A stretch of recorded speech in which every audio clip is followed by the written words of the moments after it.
We have session 11, which is titled Decision-Making in Uncertainty. And our panelists include David Groves, who is co-director of the Climate Resilience Center and director of the Center for Decision-Making Under Uncertainty at the RAND Corporation. Pat Mulroy, who is non-resident senior fellow for climate adaptation and environmental policy with the Brookings Institution. We have Pat Gober, professor Emeritus and co-founding director of ASU's Decision Center for a Desert City. And the panel will be moderated by David White, director of ASU's Decision Center for a Desert City. I'll hand it over to you, Dave. Great. Thank you. I want to first thank Duke and the team, everyone who's put the conference together.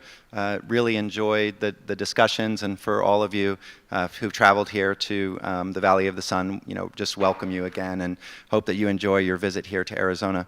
We're going to talk in this panel about making decisions under conditions of uncertainty. Before I start, I just want to say, how many of you feel like this is your job? Right, that you make decisions and you have to do so in the face of different types of uncertainties. I think this should be a sort of common denominator for lots of us. I'm going to start out with a definition of uncertainty and then describe a few of the challenges that we face in making decisions in the face of these uncertainties, and then I'll have our esteemed panelists give a brief introduction of their perspective. This is a quote from a decision maker, right? Someone who faces these kinds of uncertainties, and this is how this person defined uncertainty. There are known knowns. There are things we know that we know. There are known unknowns. That is to say, there are things we know we don't know. And then there are also unknown unknowns. There are things we do not know we don't know, right? Anybody remember who made this famous quote? Close. Donald Rumsfeld. Right? Donald Rumsfeld, who famously made this quote at the podium when describing the challenges of warfare, and he was somewhat mocked in the media for this kind of quote, but actually it's a pretty accurate definition of different types of uncertainties. More sort of academic definition of uncertainty is the degree to which the future is unknown, and here we're talking about the future in terms of climate in particular, and water resources, and uncertainty about this arises from the complexity of these systems, and the ability of our science, our models, to represent that complexity, as well as the inability to predict the decisions that society will make. Right? And then this causes multiple uncertainties, both in terms of the natural systems and the variability and complexity of those systems, as well as the limitations in our ability to represent those, and the limitations in our understanding of how society will react to those changes. And so the scientific assessments, such as the National Climate Assessment. I was a contributing author to the 4th National Climate Assessment, and the NCA process, as well as the Intergovernmental Panel on Climate Change, have begun to adopt more formal definitions where we talk in terms of confidence and likelihood, where we talk about the confidence in the validity of our findings based on the type, amount, quality, strength, and consistency of the evidence. And now we start to talk about likelihood, which is based more on measures of uncertainty that are expressed probabilistically. Now, this is an advance in terms of the way that we talk about uncertainty, but there are some challenges still that we face.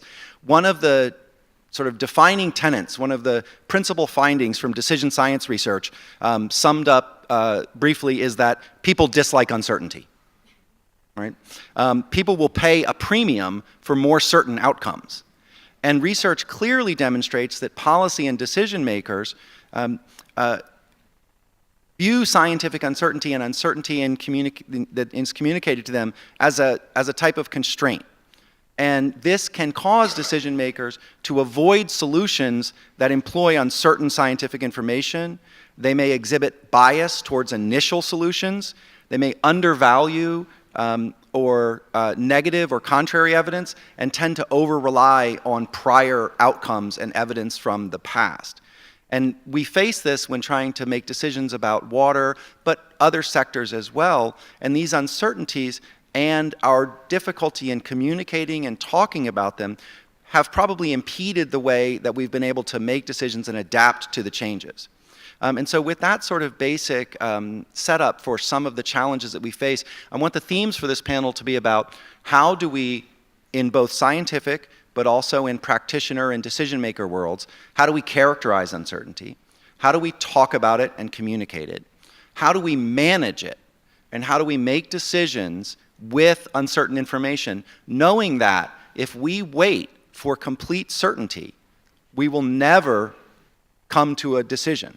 Because in all of these domains, in climate, in water, in socioeconomic forecasting, we will never be able to completely and accurately predict the future.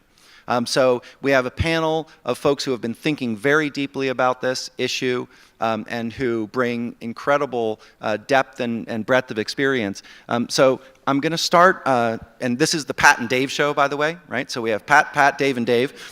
So I'm going to go down this way. I'm going to start with Pat Gober, who has been a mentor of mine. Pat was the co-founding director of the center, which I now lead at Arizona State University, which is funded by the National Science Foundation under a program called Decision-Making Under Uncertainty. And so we've been thinking about this together for about 15 years. I want to say that Pat has a new book that's out called Building Resilience for Uncertain Water Futures, if you had any reason to doubt why she was an expert on this panel.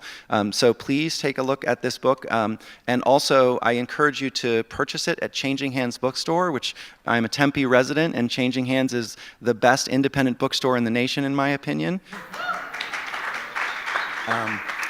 Gail, who owns Changing Hands, is my neighbor. My daughter said her first words in Gail's bookstore, so I can't promote that enough. Quite the ad. Yeah. And then we'll hear next from Pat Mulroy. Pat also has a book available called The Water Problem, Climate Change and Water Policy in the United States. So again, please check that out on the panel. And Dave doesn't have a book out right now, but has lots of reports and publications on the RAND website. So Pat Gober, can you kick us off? Thanks, Dave. I swear I didn't put him up to that. I thought I would share a few observations I had about decision-making under uncertainty that have stemmed from my time at ASU trying to build, working with colleagues, many in this room, to build the Decision Center for a Desert City. I'm a geographer, and I had never heard the term decision-making under uncertainty before 2005. And I saw a National Science Foundation a request for proposal for doing this. The proposal said that we've put an awful lot of money into climate science, and we're paralyzed in decision making. So let's put some money into how do we build institutions and how do we do work that addresses decision making under uncertainty. So I kind of got into the business as I always saw DC as the Decision Center for a Desert City as a institutional place sitting between the climate scientists. As a geographer, I spent my career down the office from the climatologists. So I understood a bit about the climate models and the uncertainty associated with the climate models. I am myself, I had just finished a book on the geography of Phoenix, and I had thought deeply about what these climate processes mean for this place. So this proposal, from my perspective, became how do we redesign? You heard President Crow talk last night about how do we redesign the institutions of the university and to be able to ask decision-making under uncertainty questions. What kind of future do we want? How do we want to, what are we willing to do to get there? What policies work well under certain conditions in a complex system? What are the costs of delay in making decisions? So we would ask, we sought to ask these decision-making under uncertainty questions, which were quite a different paradigm, if you will, than the traditional work that we had done at the university. So this research center that I led for about 2011, and then put in the capable hands of Dave White, was an attempt to institutionalize science decision-making collaboration with the goal of facilitating decision-making in the water sector about the future.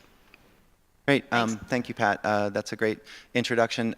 So Pat Mulroy, of course, as leader of the Southern Nevada Water Authority, for many years you were faced with making many decisions as you watched the conditions change in the Colorado River Basin, watched the effects of both natural variability and climate change impacts materialize, and had to lead a complex organization making decisions about infrastructure investments, about finances, about, and also deliver reliable, high quality water to a couple million people in your region. So can you give us just kind of a couple minutes introduction to your experience with this topic? Yes, I've often laughed and said in the almost 30 years that I led the Southern Nevada Water Authority in the Las Vegas Valley Water District, there's no crisis I didn't experience. We went from explosive growth to losing all our water resources overnight due to climate change and the severe drought setting in, to an economic crash that devastated us, while at the same time we still had to continue building $1 billion worth of facilities in order to be climate resilient. There were some processes that we put in place during those times. I mean, the whole creation of the Southern Nevada Water Authority was based on the recognition that it was a regional problem, it was not a local problem. It was one that any one of us individually was not going to be able to manage through, and that we had to come together. And we did some revolutionary things in creating the authority. We gave up our priority water rights. We said they make no sense between cities. Why would it make sense that one city can have water running down the street while the other goes dry? It's irrational. We replaced it with a shared shortage plan, never, of course, assuming we'd ever have to use it, but it was revolutionary at the time. I mean, we're talking 1990. So when we put this in place, we laid the foundation. Probably the most compelling tool that we put in place that has saved Southern Nevada and has allowed us to this day to probably be the most resilient community. One of the most resilient communities in the United States is an annual 50-year planning process.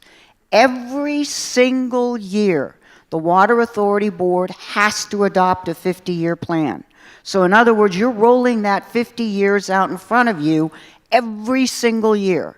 So if there is a dramatic change, like the devastating drought, like the economic downturn, like population changes, all those factors have to be brought together into a supply and demand and resilience model, and it forces you. It's a planning tool and a diligence and an exercise that quite honestly has saved Southern Nevada.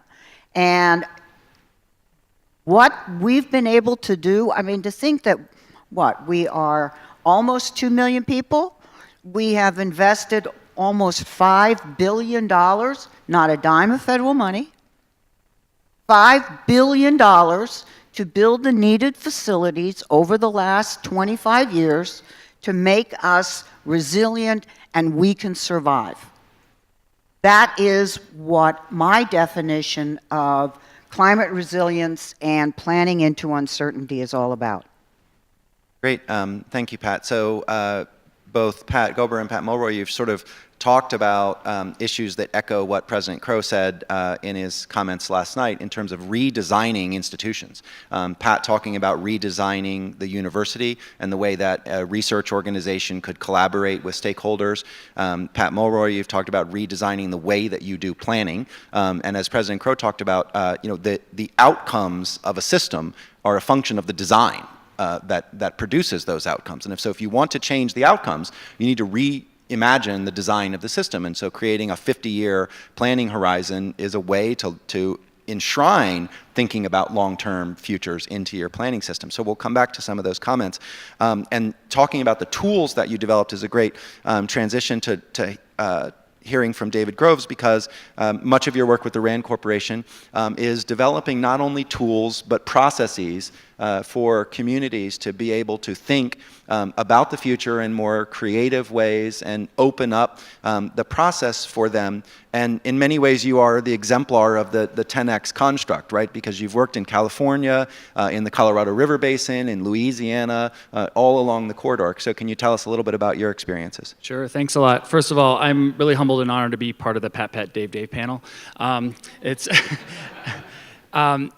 you know, Dave, you're right. I mean, I think you've really set this up nicely because, you know, for the last 15 years, my work and the work of my colleagues and collaborators has really been around trying to both develop methods and tools for dealing with the type of uncertainty that Donald Rumsfeld so, elegantly articulated way back when, but also then apply that in different real-life planning contexts. I got my start with the same NSF grant in the 2005 era as Pat was talking about earlier, so, hats off to NSF.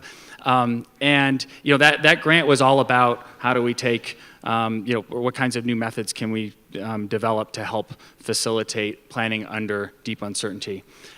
Just to elaborate a little bit on sort of where we've done our work, these approaches, back in 15 years ago, we were grappling with the question of, well, how should a water agency think about planning for the future when the past is no longer a reliable guide, and how can we use new tools, new capabilities for running models hundreds and thousands of times to move beyond just narrative scenario planning to something a little bit more concrete that can help support the kind of planning that Pat Mulroy was talking about. And so, in Southern California, we began experimenting with applying these techniques with real water utilities. And that experience and the things that we learned, through our NSF work and then direct contracts with some of the water agencies, then built on or then we were able to build on that working with the Colorado River Basin and the Bureau of Reclamation and the Basin states on their Colorado River Basin plan. And in that context, we were asking the question of, well, how might climate change the basin, and are the basin states, is the community equipped to handle it? And I'll talk a little bit more about some of the findings as we go in. And then also, we began working in the state of Louisiana post-Hurricane Katrina. And there the question was a little bit different. It was a lot more focused around how do we account for all of the diversity of needs and interests and beliefs in coastal Louisiana around a common problem, which clearly had a climate element and sea level rise, but also was the reflection of how the water system is managed in coastal Louisiana. So in that context, we worked with lots of, actually I think some people in this room and across the community to try to help bring the best available science and engineering to support a deliberation about how to prepare coastal Louisiana for the next 50 years. And maybe I'll stop with that and pick up on some themes later. Okay, great. So thanks everyone for those introductory comments.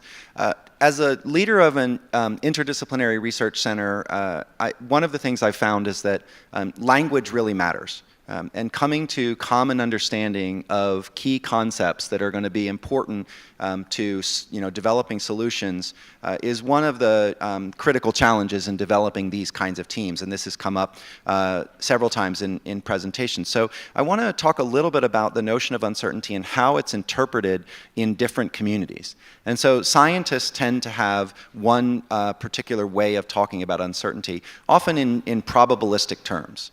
So we talk in terms of confidence intervals, what's the likelihood of a particular outcome. And we often use statistical and probability-based language when we talk about uncertainty.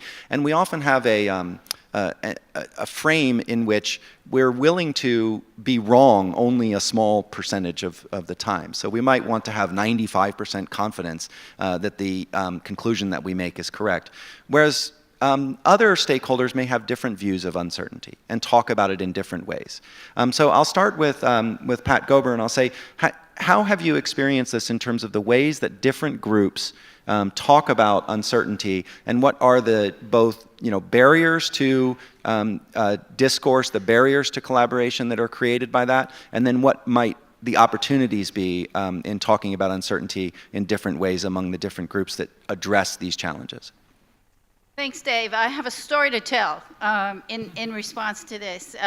We understood early on that people were using the term, scientists used the term uncertainty differently than our water stakeholders, and organized a series of 4 workshops that included scientists and decision makers. And at one of those workshops, we had the climate modelers from the Western United States, the National Center for Atmospheric Research, the University of Washington team, the big climate modelers across the country, and sitting in the same room with our water managers and talking about the idea of uncertainty. And they were the climate modelers were fixated on their climate models and who was getting it right and what the questions were for why we're getting different outputs from different models. It was a very complicated discussion, and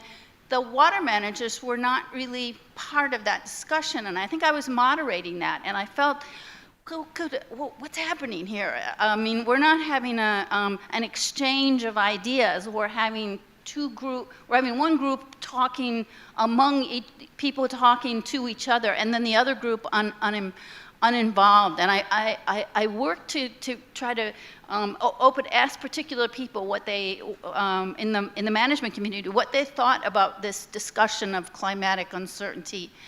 And at the lunch hour, I went up to the water managers and I said, how did you feel about this discussion? And they said, we never understood the scientific uncertainty until we saw the scientists fighting among themselves about how to how to manage a particular parameter in one of the models.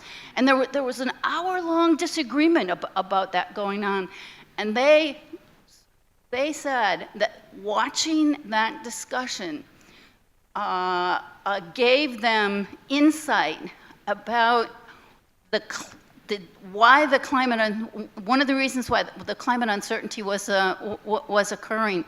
So in answer to take that to your question, I think I learned that day there's a lot of serendipity associated with this this work, and you can go out and have a particular goal of what learning outcomes, what you want people to take away at the end of the day.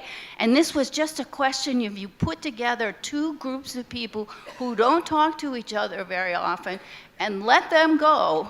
And there was some. I think there was a better common understanding of the way scientists thought about uncertainty and decision makers were talking about uncertainty.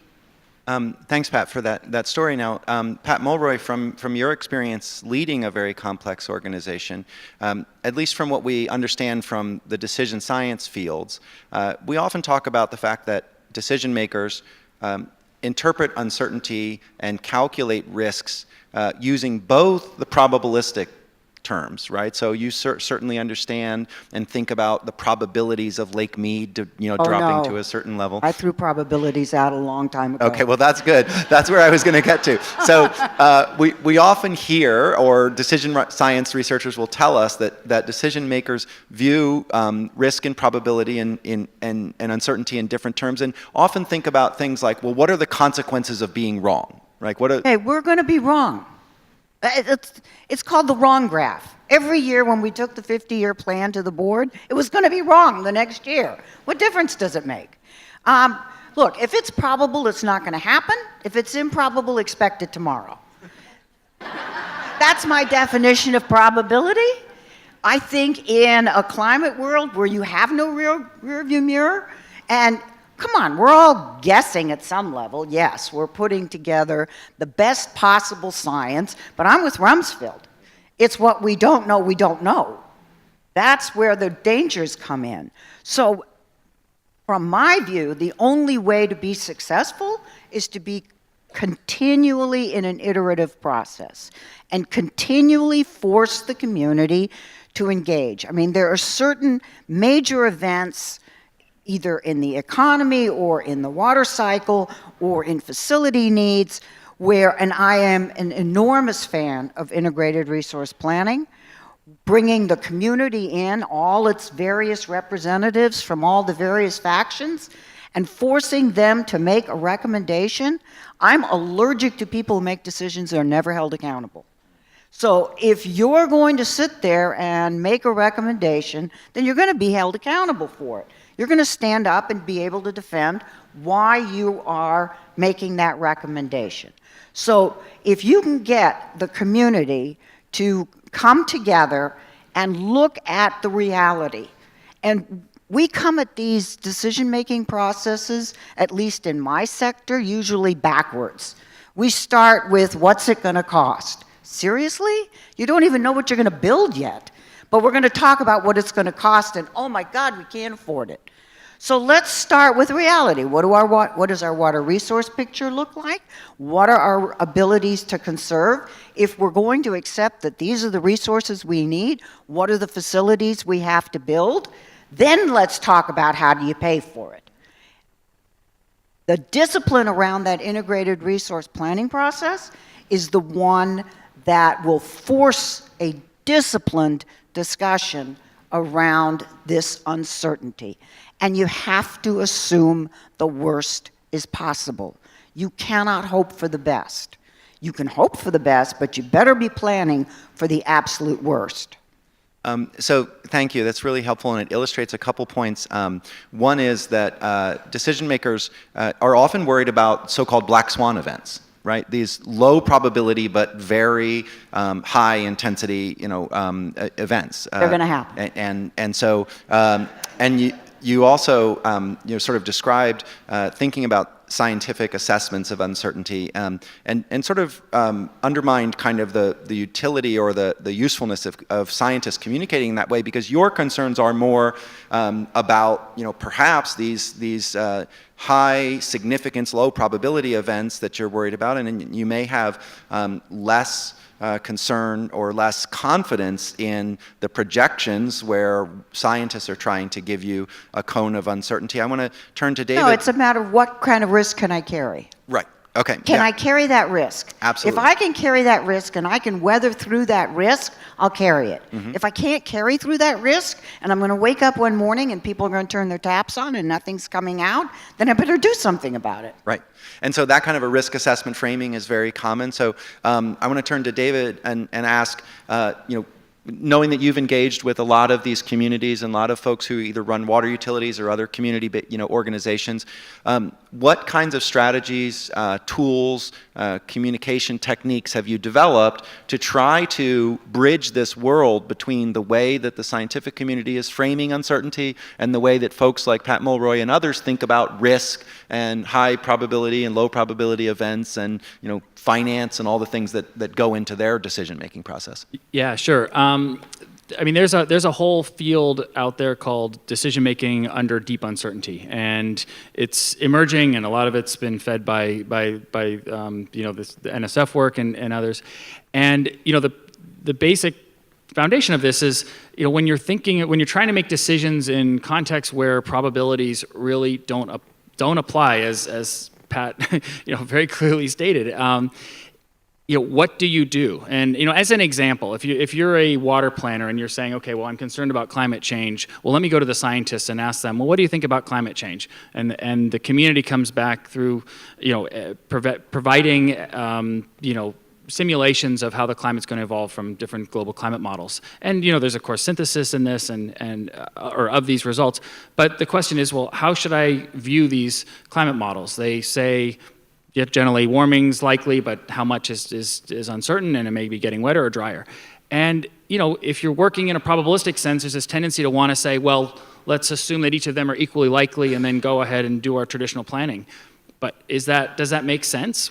What if what if one modeling group, sat that one out? You missed that sample. I mean, it's a convenient sample. So the point is that when you talk about climate change, we have a really hard time saying how likely it is that it's going to get 2 degrees warmer, or 3 degrees warmer, or how likely it is it's going to get wetter or drier. And so the planning framework needs to account for that and prepare for the worst, like Pat was saying. So what the decision-making under deep uncertainty approach is about, rather than trying to probabilistically estimate what our future climate's going to be, but instead say, well, let's look at what we're doing and understand under which conditions are our plans going to work. Is the water going to come out of the tap, and under what conditions is the water not going to come out of the tap?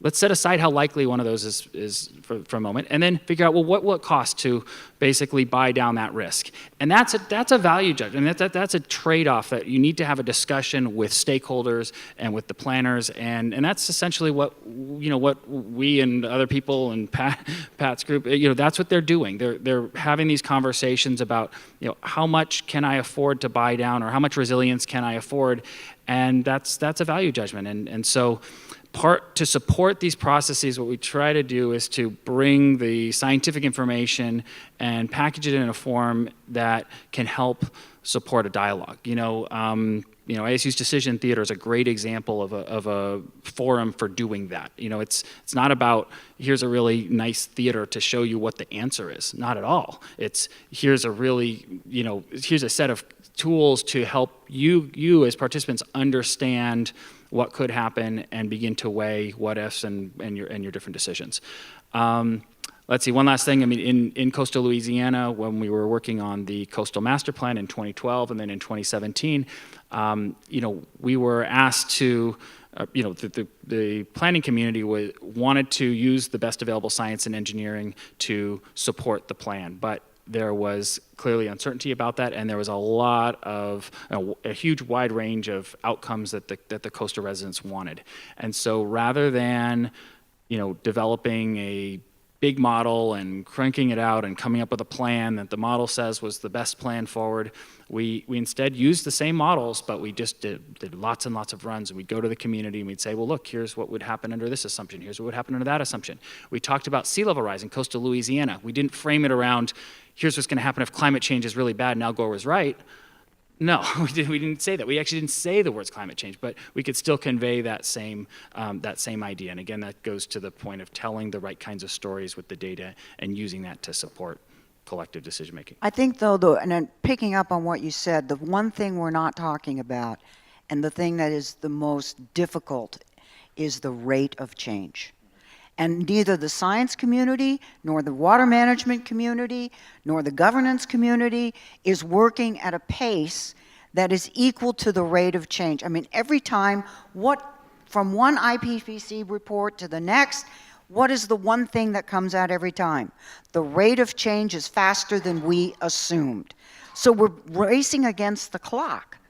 So we need to abbreviate these processes and get away from these probability assumptions, because even if you think it's an outlier probability, the rate of change is bringing it closer to home. It's not going to be your grandkids' problem, it's going to be your problem. Can I pick up? Well, real quickly. Oh, sorry, go ahead. Go. Okay, I'm going to go.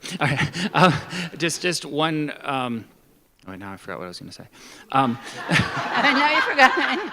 I think one of the things we're learning from these assessments is, yes, the rate is changing, but we're also finding out that we can do a study now and we can identify a lot of future worlds that we don't actually have solutions figured out yet. And one of the, in my work, we always find the area, the futures in which we're okay, the futures in which we've got some pretty standard tools and we probably got costs for them and we got advocates for them, and then we've got a whole bunch of futures that we're like, oh, good good grief, we don't even know what we're going to do. This is going to be a real a real problem, and it's natural to say, well, those are less likely to happen, but I think, unfortunately, we keep seeing events after events after events that are these outlier cases, cyclone bombs on frozen soils. I mean, who thought of that, And I think what that says is that we do need to accelerate the pace, and it's not just accelerating the pace of understanding what's going to happen, but it's also accelerating the pace of what can we do about it.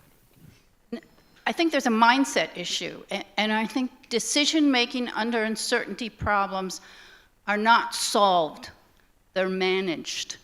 And if we have that in our heads, that we're not going to have a goal for 5 years, and now we've solved our problem by building this infrastructure, and it's going to be, we've got this taken care of, and we can get this off our back. The Colorado River Drought Contingency Plan is an example. Band-Aid. It's a process. It's a process. And it's a long-term process. And I like the idea of a new water plan every year, because that's it. Then you can take account of what you didn't know last year, but now you know this year about what's going to happen 2 years from now. And I think these are fundamentally different kind of problems than we've seen in the past, and we need to turn our heads differently to them. Well, and we've got to stop saying we're going to enter into this agreement in perpetuity. We don't know what perpetuity looks like.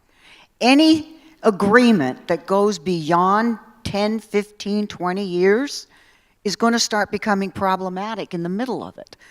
What's important is to establish the process.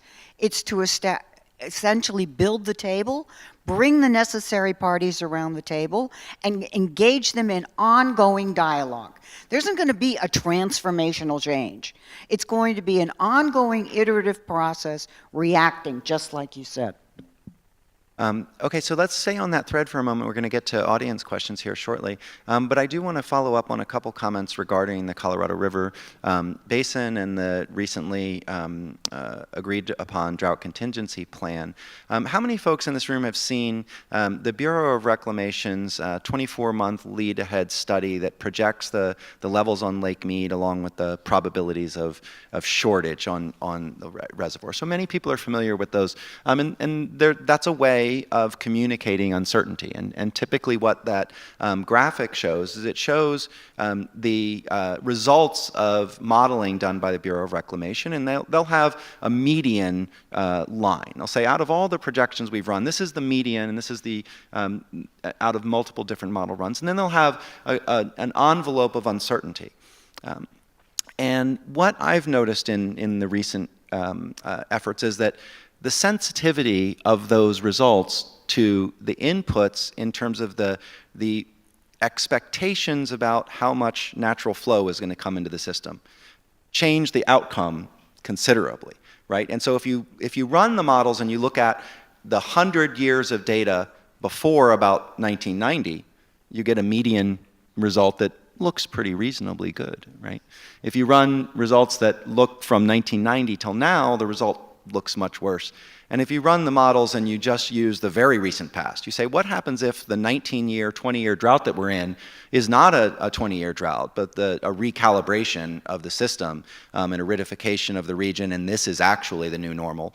The model results and the uncertainty around those model results now includes the collapse of the Colorado River system, right, of the reservoir system. That's within the probability distribution of those results. This has been real-time decision-making under uncertainty, right? What do we do with that? What do we do with that knowledge? If you're presented with that information and the results range from everything looks pretty good, right, to the Colorado River system collapses and we can't produce water or power, how do you go forward in making a decision when that's your envelope of uncertainty? And as scientists, what good have we done in giving that information to people? So well, I'll just, anybody who wants to start. The DCP and the 2007 agreement speak to that. What they say is we've reached the danger level in the reservoir, right? They say we're rapidly approaching, we may not get there, but when we hit certain elevations, we got to act now. We can't wait. We have to assume that it's going to keep going down, and we have to act now. That is, in essence, the beauty of the '07 agreement and the beauty of the DCP. Yeah, I mean, if you look at the projections from the 2012 Basin study, there are plenty of plausible assumptions about future climate and demand on the Colorado River, and that suggests that under current operating procedures, this is before the drought contingency plan, but Lake Mead would drop below 1,000 foot elevation, which is a critical elevation. The question is, well, how do you use that information? Well, I think the first thing we have to figure out is, well, if it's plausible, what would we want to have done to prepare for that? And let's have that conversation even before we decide, oh, it's super unlikely or it's really, really likely. Let's figure out what could we do to address those circumstances. And I think that's partly what the DCP is doing. It's stating if we kind of continue along this pretty bleak trajectory of drying in the basin, and it's not what someone would have predicted, but it's getting worse and worse. Here are the steps that we're going to take to keep the system functioning, and that's the first step. But I think just because we can't tell you how likely something is doesn't mean it's not a really good thing to discuss and to come up with solutions for. Because once you know what the solutions are across all of those possible futures, then you can start thinking about, well, what should we do regardless? Well, one of the challenges from what I see is, so for example, in a case I'm familiar with here in the city of Phoenix, as the city has prepared for the possibility or the plausibility of shortages on the Colorado River, the city has made the decision to generate money to make investments in infrastructure through a variety of both rate increases, but also through bond issues that will raise somewhere around $1.5 billion, I believe. And those are real decisions, right, that spend hundreds of millions or billions of dollars to hedge against certain risks when it's difficult to quantify and to evaluate the likelihood of those risks. And so, it does make sense to anticipate and try to hedge against those risks, but when do you pull that trigger? When do you spend the $1.5 billion as a community based on, estimates that, hey, now we got a good winter and everybody is thinking things are going to be good again, right? I know it's the worst thing that could have happened. Just thank God it didn't happen 4 weeks ago, right? If we had gotten snow 4 weeks ago, you probably wouldn't have seen this deal signed. And that would have been probably one of the dumbest decisions this river community could have ever made. But that's, scientists can help communicate that one good winter doesn't solve the problem. And, a few years from now, probably this winter will be forgotten. And that's possible, in which case, hopefully, I think the idea is to getting back to this, continuity of the planning and continuity of the assessments. And I think we really need to move to that, because we can't make our decisions in 4 or 5 year chunks based on reports on shelves. And so I think what's nice is that the methods for planning under uncertainty can support ongoing planning processes, and I think that's what we're seeing happening. Let me come to Pat Gober for a minute, and I'll put you on the spot because this wasn't a planned question. But as our resident social scientist, one of the resident social scientists on this panel, we haven't really talked much about characterizing and communicating and projecting socioeconomic uncertainties. One of the biggest that we face in the lower Colorado River Basin, in Arizona in particular, is the future of agriculture in our region. And we're operating oftentimes under sort of an assumption that certain trends will continue, right? That over time in Arizona, since the mid-'80s, there's been a gradual decline in irrigated agriculture in the central part of the state in particular, and that's provided a bit of a buffer against some of the water scarcity that we faced as that water has become available to support municipal growth and economic development in our region. How do we understand, anticipate, and project socioeconomic uncertainties like the future of agriculture? Pat Mulroy, you mentioned the economic recession, the Great Recession in 2007-8. That was a massive socioeconomic stress event that occurred that was, not entirely unpredictable, but many people did not see occurring. Pat, what's the state of practice and knowledge about projecting these kinds of socioeconomic uncertainties?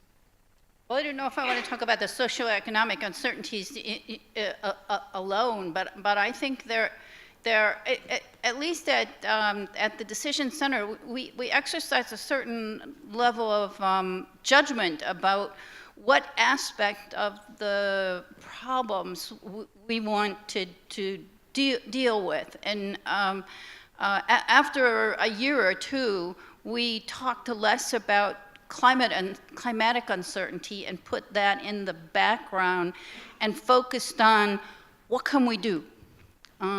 What are our choices to manage this balance that we were talking about yesterday about water, climate, growth, values, the quality of life of our community. Those are all trade-offs. So what are the policy decisions that we have that can influence? It goes to a different question about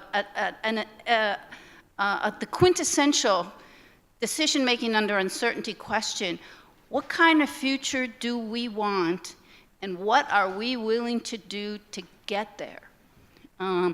That's a different kind of question than we've been asking heretofore.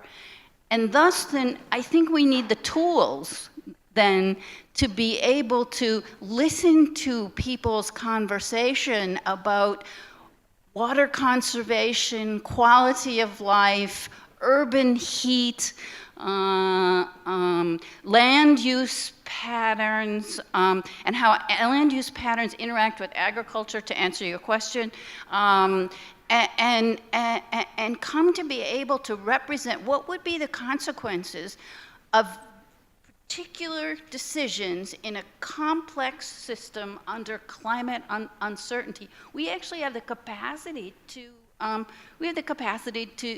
do that, but only if we're querying people about what kind of future do you want, and what are you willing to do to get there, and we can play with those policy choices and think about what the impacts would be. I think that's how we facilitate those kinds of conversations. But also make them look at the opposite. What future do you not want to face? Well, yes. Exactly. What future is it this community cannot handle? What compromises are you willing to make, and changes are you willing to make to avoid that future? That might become much more compelling, because we can all dream about what our Edens are going to be, but I'm not sure climate change is going to afford us that luxury. I think all of us, we're asking our communities to change. When you're asking your community to change, you have to give them a compelling reason to change, or they won't. And it's not something aspirational, it's something they want to avoid. That's what they're willing to do. How did we get Southern Nevada to cut their water use by 40%? Send them out to Lake Mead. Take a look at the bathtub ring. We're not making it up. They believed it, they saw it, they acted. David, can you tell me from your work at RAND, what kind of tools have you developed to help address socioeconomic uncertainties in particular? As I mentioned, the future of irrigated agriculture in our region is a big uncertainty, but there are others, and we've talked about in terms of society's response to climate change is one of the most uncertain variables. And we often simplistically characterize it as simply which representative concentration pathway of emissions are we going to have. The shared socioeconomic pathways approach has a bit more nuance to it, but I still think we've dramatically underrepresented how society's response to climate change will impact the outcomes. Yeah, happy to. The methods for decision making under deep uncertainty are not.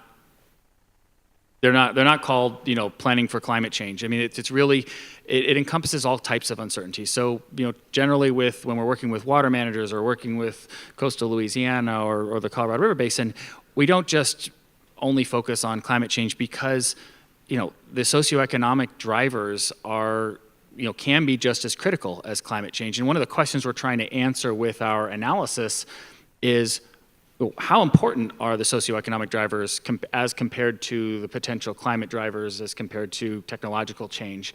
And so, as a more specific example, our work in Southern California with the Metropolitan Water District, we're looking at their integrated resources plan and asking the questions, what's a bigger threat to their plan? Is it the potential climate change on the Colorado or in Northern California or locally, or is it a future where water demand kind of stops, it doesn't remain flat anymore and begins to increase again, either because of water use patterns or the population or housing patterns, et cetera. And so what we're finding out is that in many contexts, those socioeconomic factors are extremely critical, and they can make or break the difference between whether or not a community can adapt or not adapt. And this also gets to a part of the planning process, which gets to the iteration. So we might start out thinking about demographics as being sort of outside our control. Let's just see what happens if demographics lead to high water use or not high water use.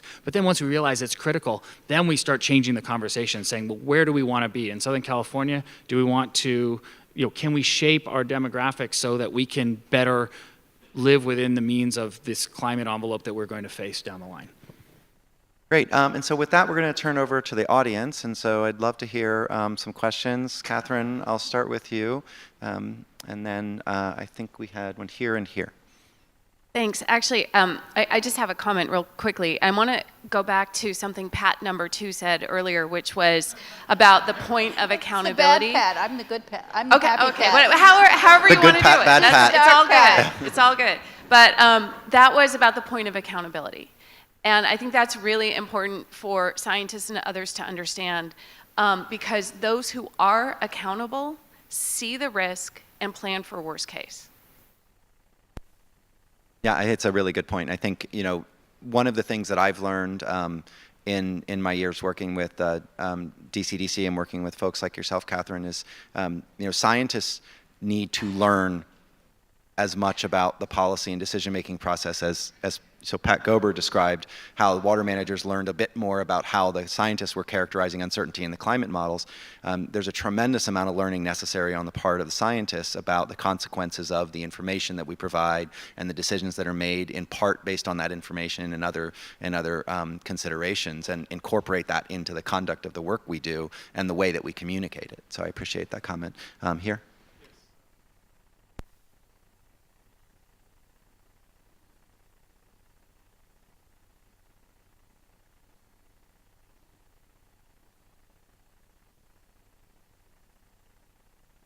If it's not on, I can just repeat the question.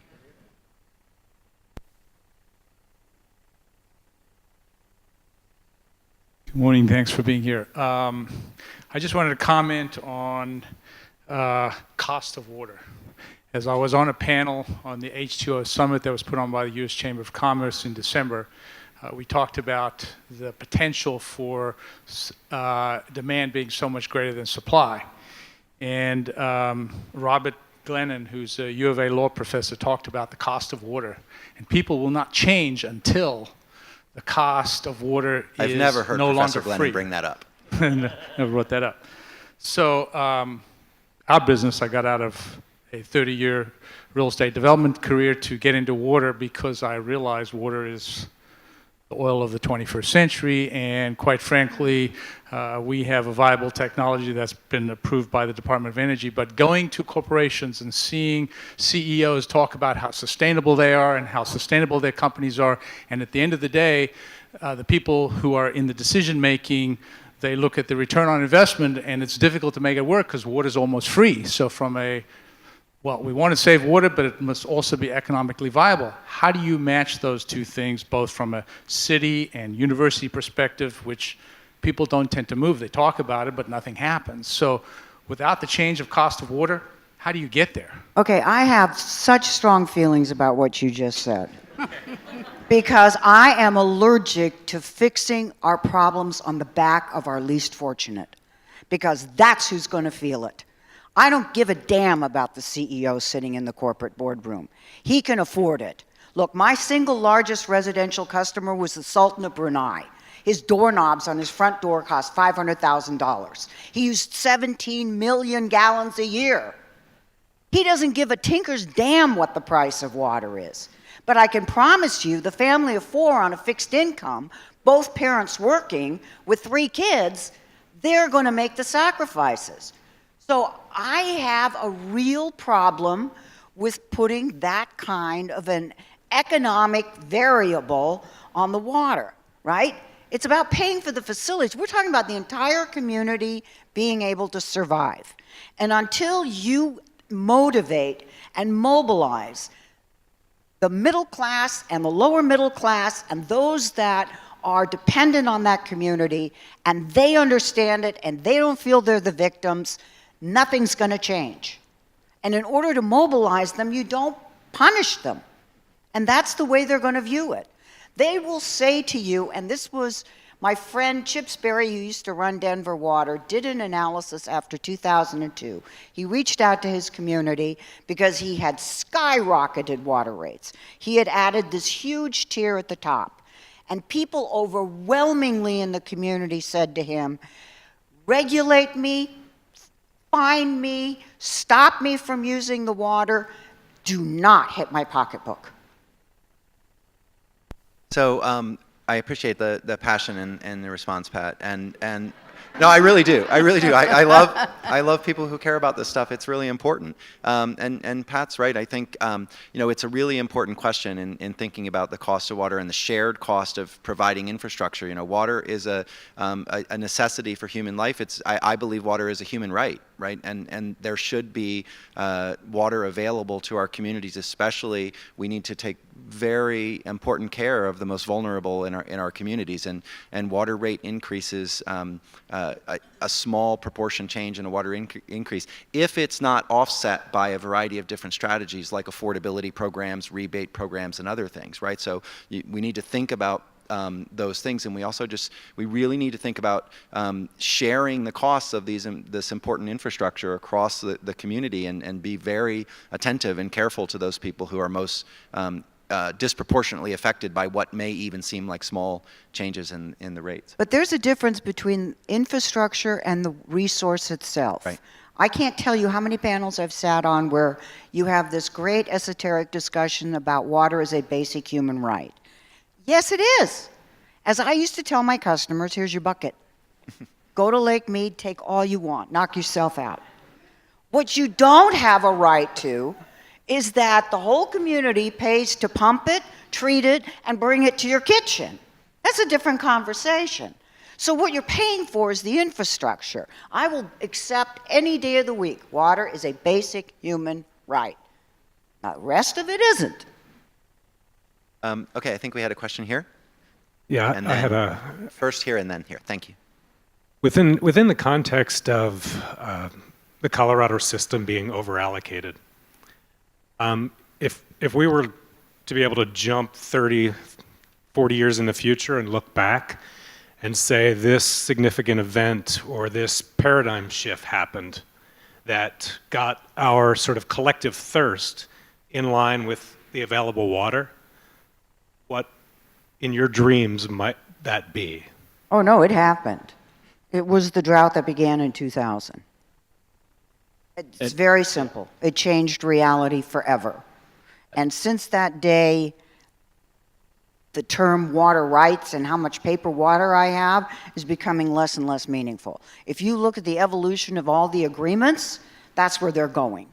They're going from paper water to wet water. They're going from let us hire 16 lawyers and fight in the Supreme Court forever and ever, to wait a minute. We got to deal with the reality on the ground. So just to follow up on Pat's point, Western water law and the Colorado River Compact, to get that allocation system changed. You won't. Okay. So, I would just add that maybe that was clearly a very important event that changed the way water is conceived of in the West. But I would argue that the first declared shortage, which was going to be likely to be next year, but maybe not with this year's snowpack. But I think it's just a few years it's highly likely that there will be a shortage declared. And the reason why that matters is because then all of a sudden people's ability, the amount of water that the different users have changes, and that will drive people's awareness. And the media coverage around a shortage will change the awareness. We only have a couple minutes. I really would like to get to this young lady here, young woman, and your question. Thank you guys for your insights. Outside of people who work in water or perhaps a resilience office that a city might have, how important is it for other departments to be considering these decision-making processes with uncertainty and their planning, and what can the leaders of an organization do to help change that narrative that you guys were talking about to make it more about managing these rapid changes versus solving them? I think it's very important. Let me give you my favorite example, economic development, right? Let's bring in this industry or this industry or this industry. And we're increasingly becoming enamored and starstruck with bringing in technology companies that either manufacture or data centers. Do you have any idea how much water they use? Tesla in northern Nevada uses as much water as the entire capital of Nevada. It is, one cell phone battery is 1,300 gallons of water to produce. Now multiply that by the number of cell phones on the planet. Public Works. It touches every single aspect, whether it's the building department and its regulations, whether it's public works, whether it's parks, whether it's recreation. It hits every single facet of city existence. Pat, we're just out of time, but I'd like to give you the last comment because I know you've written about integrating land use planning and water use planning and the need to improve coordination across those. We've heard that as a theme. Are there some specific comments that you'd like to make about how municipal departments should be more effectively coordinating? Well, I'd be hard-pressed to make recommendations to folks who are already in the field, but it did take me, I'm embarrassed to say, maybe 3 or 4 years working in a water center to realize that people made de facto water decisions when they were making land use decisions, and that there's an intimate relationship between those two, and to talk about them separately and manage them separately doesn't make a whole lot of sense to me. I'm interested in something Catherine said, and I think she's right on the money when we're talking about the big environmental question in Phoenix is about heat. Is it could be too hot to live here 25 years from now at the rate our urban heat island is growing, and this is very much a water is very much a water issue. So this water and growth and heat and land use are part of an complicated, complex system. So if we tinker with one, we're going to affect the other. And I think we know that, but it's another thing to think about the system when we make decisions, when we make local level decisions. But I think that would be across the corridor, the interconnectedness of these problems that we're dealing with. Well, and that'll have to be our final comment. I want to say thank you to everyone on our panel. Please join me.